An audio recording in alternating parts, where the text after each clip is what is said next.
kok kowe dhewe ora mandi? Ora mandi kepiye? Nyatane. Ngopo? Nyatane. Nyatane apa? Kowe njaluk modot ya ora iso modot.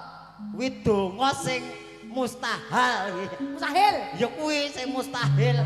Wong donga njaluk modot wis pestine ngene kok. Sing penting ki alhamdulillah. Ngatek kene. Sehat wal afiat. Amin. Wae. Ya. Kahanan modal kaya ngopo ora apa-apa.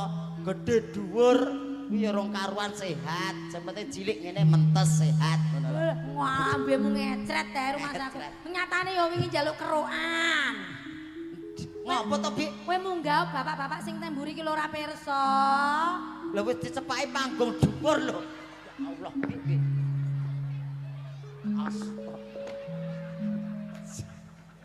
Ngono, mbok ya matur nuwun ngono kuwi. Apa-apa kok rumah saku ora. Matur nuwun. Lah diunggahke kudune